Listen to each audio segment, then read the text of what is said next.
I condemn everything that has been caused by the jihadists, and this is not my opinion. This is based on causal reasoning. You kidnap people and you take them to a different place.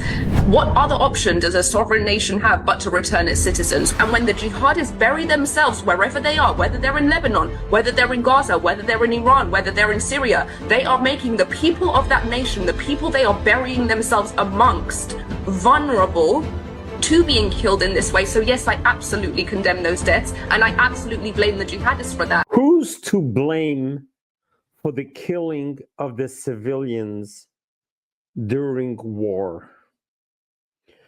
People are so quick to point the fingers at Israel, that how dare Israel kill civilians in Gaza and Lebanon? And people so much forget and so short-sighted to remember that this wasn't a war that we asked for. October 7 was a very quiet Saturday morning. It was a Jewish holiday. It's supposed to be the happiest day of the year. It's the day that culminates the end of the high holiday season. We finish reading the 5 books of Moses and we start the year again. Everyone is so spirited and so optimistic and so happy after celebrating 3 weeks of high holidays.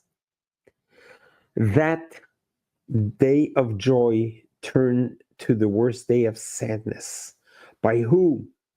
By thousands of terrorists who breached the border into Israel to brutally murder, mutilate, rape, burn, behead, torture young, older men, women, children.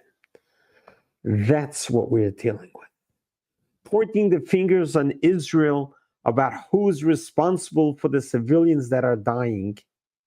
The ones who started the war, the ones who used the humans as human shields, they are the ones who's responsible for it. I want you to listen to this interview that may put things in more perspective and help change the narrative. Israel's killing of civilians and the war crimes it is committing in Gaza and in Lebanon. Well, let me ask Elica. I condemn everything that has been caused by the jihadists, and this is not my opinion. This is based on causal reasoning. You kidnap people and you take them to a different place.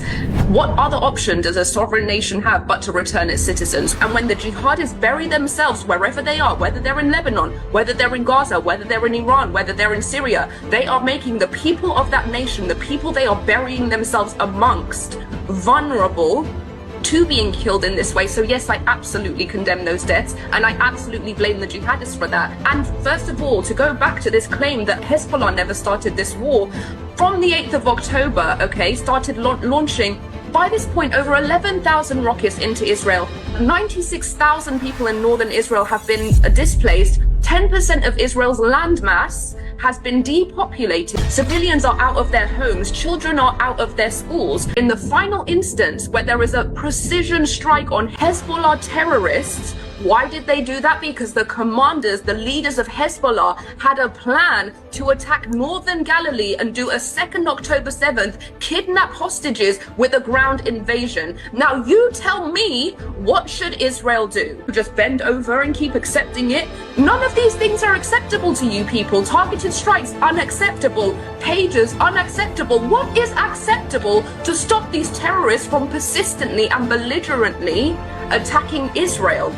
And to make the claim, first of all, to make the claim that they are doing this on behalf of the Palestinians is absolutely outrageous. You want to say that, oh, we're fighting for the Palestinians because of the occupation in this oppressive military state. What about Hezbollah's oppressive military state? What about Hezbollah's state within a state that has undermined Lebanon's sovereignty? What about the fact that Hezbollah goes to Syria and massacres people on behalf of Assad? What about the fact that Hezbollah goes to Iran and massacres, rapes innocent Iranians? So why don't we just say that everything that Israel's doing is in behalf of the innocent Iranians, the innocent Syrians, and the innocent Lebanese. You know why you don't say that? Because it sounds absolutely ridiculous. It is a red herring. It is a red herring to claim that Hezbollah is acting on behalf of Palestinians when what they're doing is exactly what they said in their charter, which the Islamic Republic created them for, which is to create a second Islamic Republic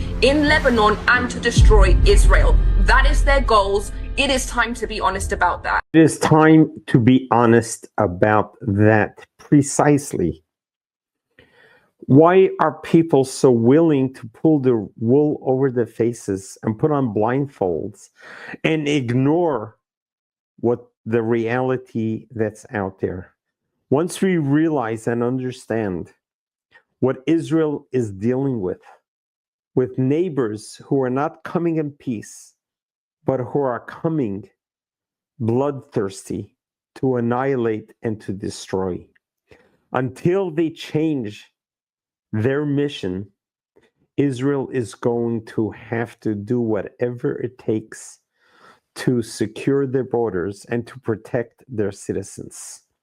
I don't think anyone else in the world would do anything differently. Any country who has a neighboring country who's swearing towards their annihilation would just sit back and do nothing. Rather, what Israel has responded to October 7 should have been done like the Six-Day War. It should have ended in days.